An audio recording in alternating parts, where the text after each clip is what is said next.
Welcome, everybody, to another episode of Beyond the Case, which is a podcast where global leaders from Harvard Business School's OPM community join in a personal capacity and they share the real lessons, failures, and mental models that go behind building enduring companies. My guest today is Felipe Barreto Viega. Vega, almost Vega. there. Almost. Welcome, Felipe. I'm so happy to be here, my friend. It's a pleasure. Yeah, absolutely. And we were in the same living group at the OPM program 3 months ago. For anyone who's listening in and is not familiar with the concept of a living group, at HBS, they split the cohort into living groups of maybe 8 or 10 individuals who spend the 3 weeks together per unit and try and get to know each other better, discuss the cases, and become almost like a family. So Felipe and I were in the same living group. And so I'm very excited to host this episode with you. Oh, that's great. And we became a family, right? And I still believe when you raised this idea of creating a podcast with some HBS and OPMers, and I'm so happy to be here. And I'm so glad that you are making your idea come true and Thank you, making part of Felipe. that. Yeah. Absolutely. Yeah. So, can you just introduce yourself, your company, and tell us about what you do?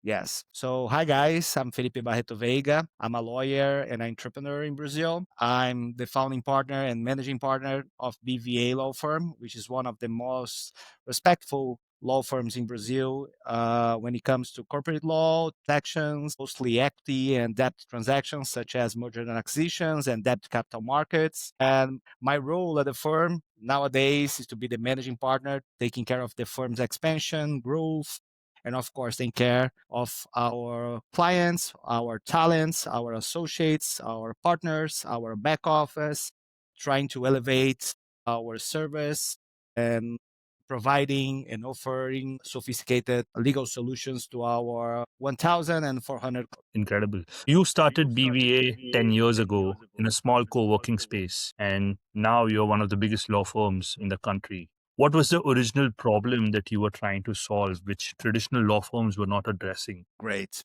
Well, I started my career, my professional career, working in not very, glamorous roles in the market. I was a barman. I used it to sell computer PC pieces. I had some like small jobs before joining the law school. And after joining the law school, I had the chance to work in the best law firms in Brazil, such as Matos Filho, Demarest, Verano. And when I was 25 years old, I was a very dedicated associate at one of those firms at Verano. And after leaving Verano, some months later, some of the partners of Verano decided to start a new firm and they invited me to be a junior partner at that firm. Because of my roles, my past experience at that time, I had some clients which became important clients to this new firm. And this firm was acquired by another firm in Brazil called Souto Correia. I decided to not go to Souto Correia after the incorporation, and I decided to follow my path. Then I joined Matos Filho, which is nowadays the second biggest law firm in Brazil. And after 1 year in Matos Filho, the clients started pushing me and say, Felipe, we need you. We cannot pay the fees of your current firm. We like our service and you understand our mind, what we are doing, what we want to do in terms of growth, what we want to do in terms of creating a business in the technology market in Brazil. They pushed me very hard. And then I started BVA 10 years ago at a small co-working space. At that time, the idea was to provide good service to the clients, like top-notch service, but not charging them the same fees that those big law firms regular charge their clients. Why? Because my client roster at that time, my book of business at that time was mostly comprised by startup companies, startup entrepreneurs, and those guys, they have big hearts, big minds, big ideas. And of course, they can put big efforts to create business, but they don't have, when they are creating something from scratch, they don't have the power to expand huge fees in legal service. Why? Because they have to direct those fees, that the money that they will pay that fees for growing the business, investing in marketing, in go to market, in the solution itself, in the software, in the team. So the idea was to offer top notch service, but for not top notch fees. And we were very happy because the clients became so happy in our areas of practice, which was at the time mostly comprised by transactions like venture capital transactions, like VC track companies. So venture capital in Brazil, in Delaware, in BVI, in Cayman, contracts and agreements, commercial partnerships, and intellectual property and technology. And the clients became very happy with the service that we provided. And they started asking for service in areas of practice that we didn't have at that time. So, like tech, labor, data privacy, and so on. So we started growing the firm in order to fulfill those gaps that we had at the time. Before expanding the firm, we tried to create some partnerships with other specialized law firms in those areas of practice that we didn't have the team to provide the service to our clients.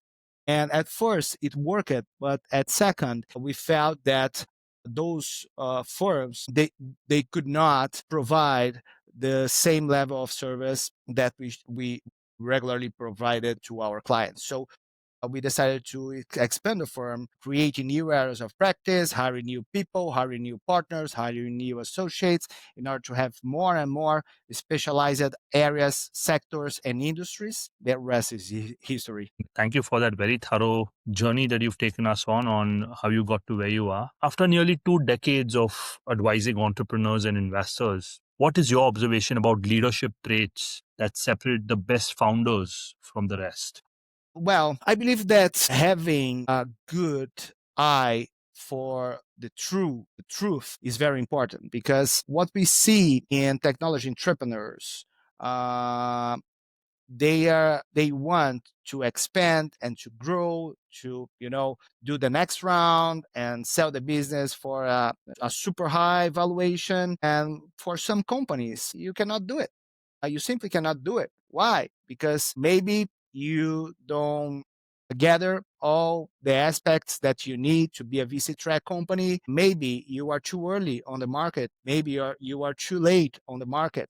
So having the truth is very important. So leaders that understand how the world works, how society works, and how the capital, the venture capital, the private equity capital works, they are normally more clever in order to sustain a business. And if they want to grow, they will grow. If they want to be funded for several rounds, they will be funded.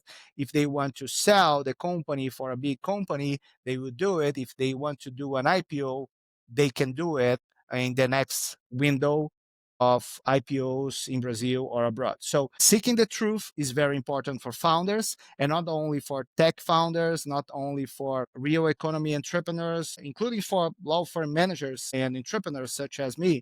This is very important. And why do I say that? Because capital markets, venture capital markets, debt capital markets, there is a lot of not lies, but we see a lot of bullshit on those markets. Why? Because they inflate valuations, they inflate the will of the investors and put some money on the companies and so on. After some years, we have corrections, and the corrections, such as the winter for startups, they are harsh. So, in order to prepare yourself, seeking the truth is very important, not only for tech entrepreneurs, but all entrepreneurs and all managers, C levels, and so on. Felipe, you teach law and M&A alongside economists and ministers. How does teaching sharpen your own thinking? Well, I believe that teaching is very important, because there is a song that says "getting to know you," right? So teaching is very important to get to know yourself, right? Because when you are in the position of a teacher, of a professor, you are normally making people learn with you, right? But the truth is, we learn a lot with the students, right? Because they have a lot of experiences, they have a lot of different standpoints of life, of their business, of their markets, of the economy, and how the world works. And this is very important in order to see that in the end of the day, you know only what you know, and you don't know what you don't know, right? And you can learn with every people in the world, even a taxi driver, a Uber driver, your doorman. You can learn from everybody, right? And people, they have information that although you are Bloomberg or I don't know, Goldman Sachs, you don't have it. Being a teacher, being a professor is very important to gather more information, to learn more, and of course, to give a little bit of all the things and all the experiences that you had during your life. And to be honest with you, my friend, life is being very generous with me. So I have the duty of passing this, the little bit that I learned during my life to other people. And I'm very lucky because I can do it for people that will probably be my clients. And not because I'm looking for their money, because I'm looking for the journey together, right? So several times I was giving classes over merger and acquisitions, and a very good entrepreneur that didn't have any idea how to do his had the classes with me, became very excited, had the opportunity to have more content and knowledge over merger and acquisitions. And then he's knocked in my door, or she knocked in my door and said, hey, maybe it's time to work in my transaction. And then we became like business partners. And if we close the transaction, and sometimes when we don't close the transactions, we make friends. And this is very awesome, because what we are doing to these entrepreneurs is giving them tools to do more with their business, right? And not only for them, but for their partners, their shareholders, the investors, their employees. And I believe that doing this, we are creating value to the society, and we are creating a better country and a better world with more money, more happiness, and more fairness. What responsibility do you feel, if any, in shaping the future of entrepreneurship and capitalism and how it is perceived in Brazil? Well, I have the responsibility, and this is my accountability of doing my best. Me, my team, my firm, right? We don't have the duty to close the deal. This is wanted, this is desirable.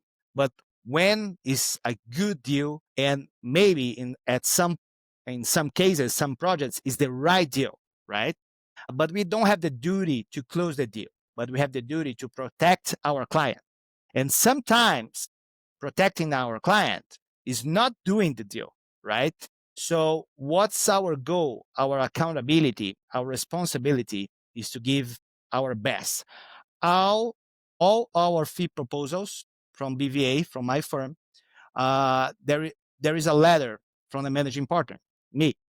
And in this letter from the managing partner, the final words, what we say to our clients is that this fee proposal settles our compromise to give our best and stand at your side.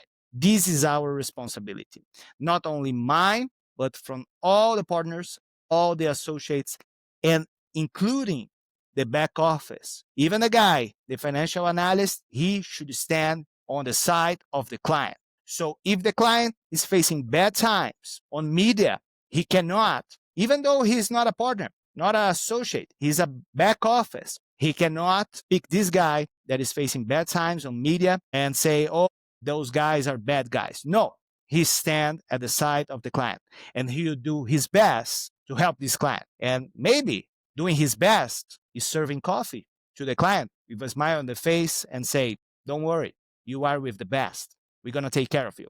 That's our goal. That's our responsibility. Incredible. Talk to me about your early years growing up. What was the environment like at home? What did you see your parents do in terms of professional roles? And how did that shape you into the person that you are today? I grew in an amazing family, which had some financial problems that they never recovered from that. My family was communist, my whole family. So I'm a capitalist. And so I am the black sheep of the family, but maybe in a good term. My parents were very keen and focused in developing my intellectual skills, right? So they introduced me to music, to arts to reading more and more. And this was very important for me because created a guy that likes to study. And at that time, I was the only child of my mom, and I'm not close to my sister. So when you are an only child, sometimes you're lonely, not in a bad way, but you were lonely. And I was lonely, and I was a kid during the boom of internet, during the 90s, the early 90s and the late 90s, right?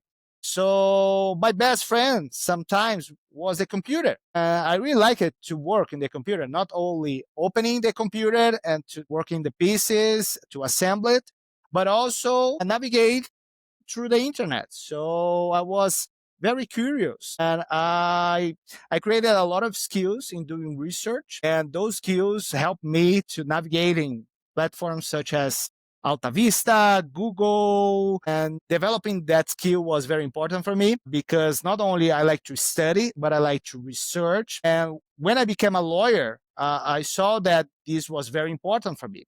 And in the meanwhile, as I was a young kid, and a young adult, I developed a lot of sales skills because of my not very glamorous roles. To be a barman, you have to sell drinks. To be computer pieces salesman, you have to sell the pieces, right? I was promoter of some parties and nightclubs in Sao Paulo. In order to sell tickets or VIP areas, you have to be a salesman. So I discovered that because I need it, I have to sell, right? So combining my sales skills with my technical, intellectual skills was really good because nowadays I have the skills to be a lawyer, I have the skills to be a salesman, but I don't have to be any of them.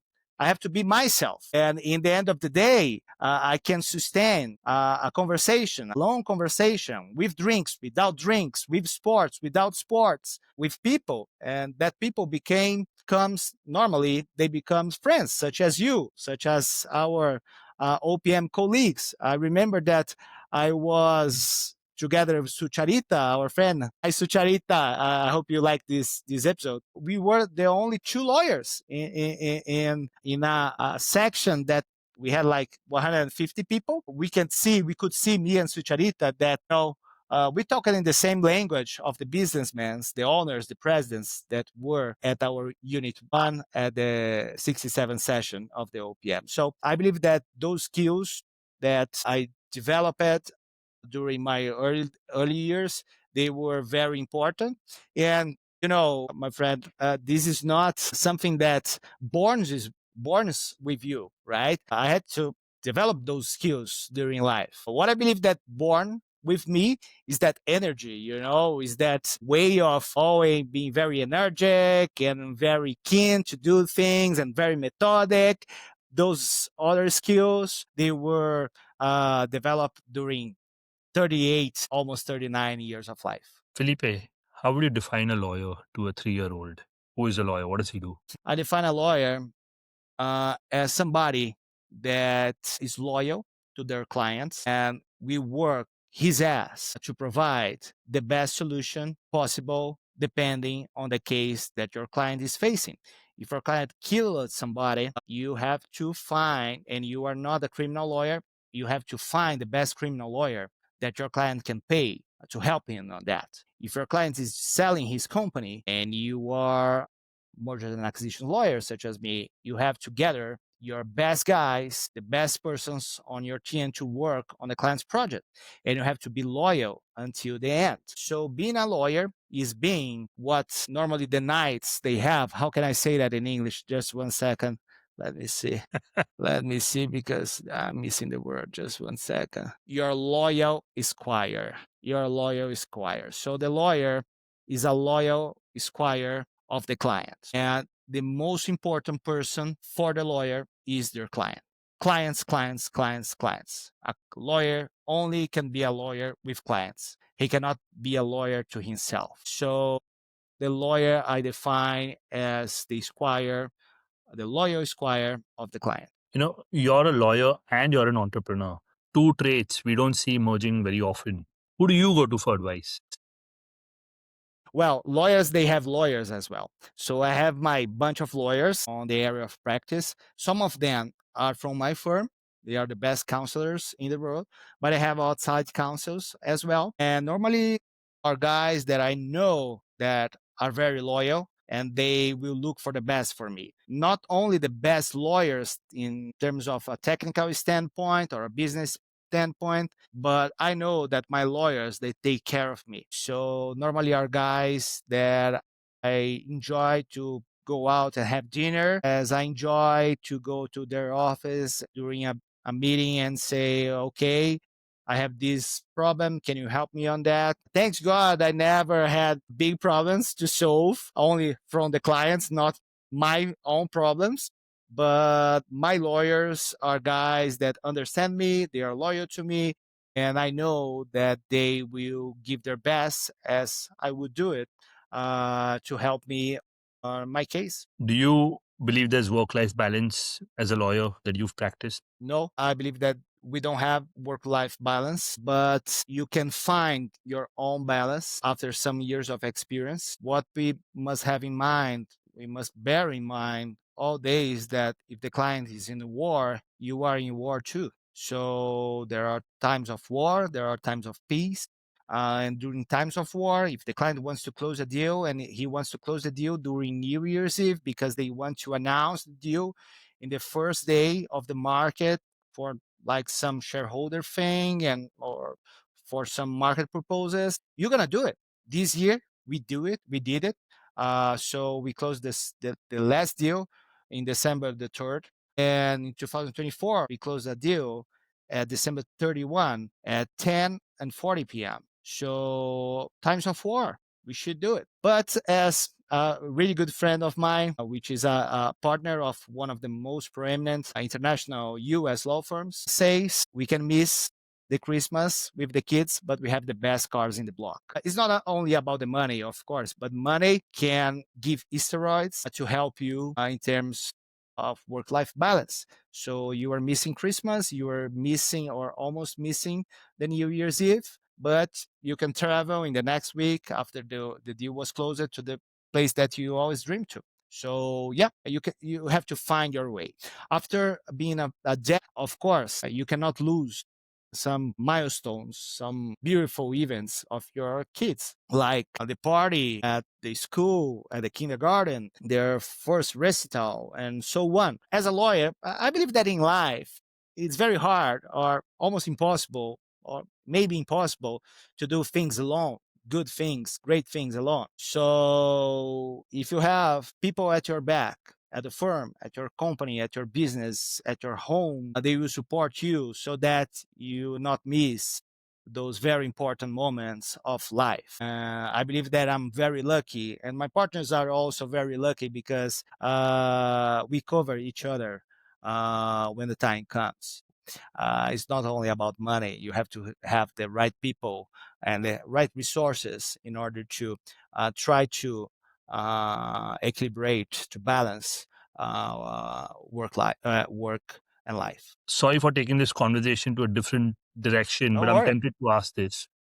For women lawyers and leaders who may have a child and might want to go that extra route in terms of working hard for the client, sometimes these luxuries are not available. How have you seen that evolve in your industry? You know, when it's a male lawyer versus a female lawyer, a man has more liberty, more flexibility, more time, as opposed to a woman when it comes to being a parent, because the children demand attention from a mother more than a father in most cases. And so, somewhere, you have to draw a line as a mother in terms of how much you can commit to work. And so, for a grueling job like being an attorney, how do you see that in your industry? Well, I have three great examples. One is my wife, which is not a lawyer, but she was really hard at one of the biggest companies in her sector in Brazil. And she's pregnant of almost 9 months. And we have a small boy already. And yes, she's facing some challenges. And at the second pregnancy, they are different challenges from the first one. But she's doing her best. And of course, we have a network of support here at home, here at her family, that makes everything less harder. Right? The second example is my partner, Isabella, which is a tremendous lawyer. She was partner of some of the biggest law firms in Brazil before joining BVA. and she had two young boys, something close to 10 to 12 years old, and she never lose nothing of his boys. Of course, she has a network of support at home, and she, try to face those challenges with a smile on her face. Sometimes it's very stressful, but she keeps going. And the third example is one of my clients, Maria Isabel, which is a mother of three, and she's the CEO of one of the fastest growing companies in Brazil, which is G4, educational company. And I remember that Maria Isabel, at the second child of her, we were closing M&A transaction, which is she was the CEO of the seller. At the time, she was pregnant and she gave birth. And 3 hours later, she was joined on the call of the because we have to negotiate something, and we say, guys, stop this. Okay, we don't have to do this call today. Let's do it 2 days later because Isabel just have a second child, right? So I believe that there is a lot of challenges for women, and in law firms they could be very hard because we should be available to client. There are times of war when we don't have option. The only option is to be with the client, working for the client. Of female lawyers, they decide to stop working. Some of them, they decide to go to work at the clients as the general counsel, the legal manager, and so on. In law firms, it's hard. But what I can say from the examples that I know, and some of them are those that I gave it right now, I believe that after some years, things get less harder, not comfortable, but less harder because kids grow up, they don't need the mother all the time. Um, and I can see that things get less challenging, right? But you're right. And we know about this problem is a structural problem, but the way to deal with those problems from a managing partner standpoint is to understand people more. After being a dad, I become much more flexible. Of course, I cannot be flexible with the culture of the firm, with our hard policies, but we have to be flexible because in the end of the day, people have to go back to their homes because everything that matter most, and maybe the only thing that matters, it's at home. So we have to understand that. So when an associate or maybe a partner becomes pregnant, they will have maternity leave. And after the maternity leave, we have to be flexible because there is a newborn, a toddler, a child at home.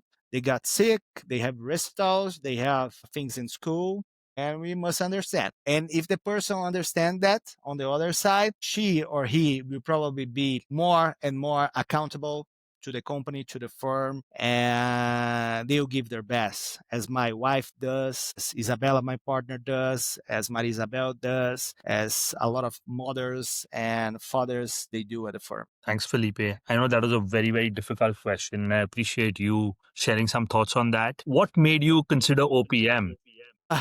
The problem of being a lawyer that walks with a lot of businessmen, sometimes I feel like a cat walking with the dogs.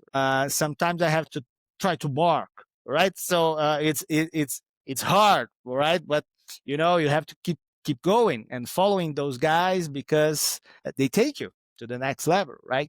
So I heard a lot of my businessman friends and clients talking about OPM, and the first time that I heard about it was 2008, 2019.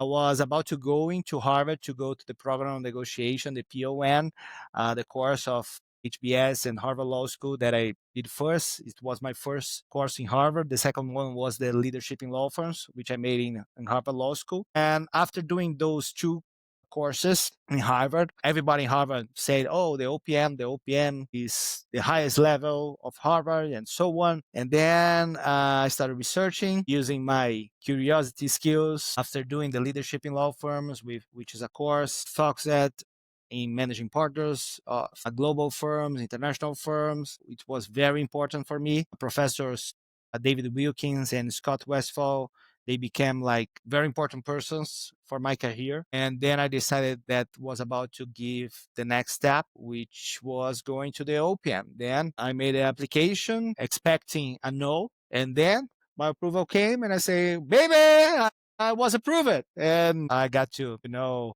amazing people such as you, my friend, such as the guys of our living group, and a lot of them. So, well, after 5 years, 5 to 6 years of maturing the idea, I was there in November. So, it was awesome. Great. Are there any takeaways from OPM that have stayed with you and you find yourself revisiting on a regular basis while you're working at BBA? Yeah. Now, well, we can do a patchwork of the classes of Das, one, and the other professors of the faculty. But I believe that one thing that was very important for me is that in the end of the day, it doesn't matter where you come from, what industry your business is based on, how many people you have at your business, what's the amount of revenues that you have, what's the currency that you use in your business. The problem and the solution is always people. Our unit one was one of the first, I believe that was the first to have a subject on AI, artificial intelligence. And even though having the artificial intelligence, the question, main point, the solution, the problems in people. So when I did the leadership in law firms in 2024, our conclusion was the same. It's about people, right? And well, when you have this for the second time in Boston, in Harvard, with some of the most intelligent people in the world, you say, okay, that's the point that I should work every day in my business. So after getting back to BVA, some projects that we were working in terms of hiring, attracting, and retaining people and talent became our top priority issues for the upcoming years. So this was very important. And was not only one professor that gave this, was not the guy from human resources that gave this for us. Each and all passed this concept for us. And when you look to the professors of the faculty on Harvard, you can see that they are very different. They are very heterogeneous, right? They are diverse. You know, you have Das, the Indian guy. You have the professor of accounting, which is a US based lawyer. You have one, which is Spanish, with a different standpoint of the world, a different life experience, sometimes mixing that, of course, with people that are accountable and responsible with their duties, with their jobs. They care with the students, the course, the university. You're gonna strive. You're gonna make things happen. I became very impressed with that, and I'm trying to apply in my business. Wonderful. You're also a published author. You've published quite a few books. Is there a book that you have read which has influenced the way you think and you want to just share with us? Oh, yeah, Good to Great from Jane Collins, for sure. This is the one. It's easy. Yeah, yeah. And there is another one that I really like. Let me just check the name. Yeah, one that I really like also is No Easy Day. No Easy Day is a book from one of the guys from the Team Six from the US SEALs, which was responsible for the mission regarding Osama bin Laden, which is very important because it says something very philosophical, very stoic, and I truly try to follow the stoicism in my life, which is the easy day was yesterday. Today is going to be a hard day, and tomorrow maybe harder, but you are becoming harder and you're going to solve those things. So there's no easy day. The easy day was yesterday. And I try to pass this to my team. And when you have this, it's not being a pessimist, is to being a realist. And I believe that this connects a lot with my first answer. You have to seek the truth, right? No matter how it hurts, how it makes you pump it, you have to seek the truth. The truth is what gives you freedom. What advice would you give to the younger version of yourself who's just about to start on a professional journey? Keep going, my friend. Your fears, the most part of your fears are inside your head. They will not happen in real life. Try to develop the skills to separate what's just like a fear that never gonna happen, of a fear of something that is a practical and emergent danger. Thank you, Felipe. That was a fabulous conversation. And I appreciate you making yourself available. I know you have your next little one on the way any moment now. So congratulations again on that to Thank you. you and your wife and the little one as well. Thank you. Thank you. It was a pleasure to be here. Again, you had this idea. I don't know if it was during the course, but you presented us this idea. Was a fabulous idea. Here we are. So I'm glad that you are making your dreams and ideas true. And it's an honor to make part of that. Thank you, brother. Appreciate that. Thank you. Great, great. Was good time, fabulous time. Thank you. Thank your audience. And we see each other at the next unit at the OPM. Sounds good. See ya. See ya. Bye bye. Bye, guys. Thank you.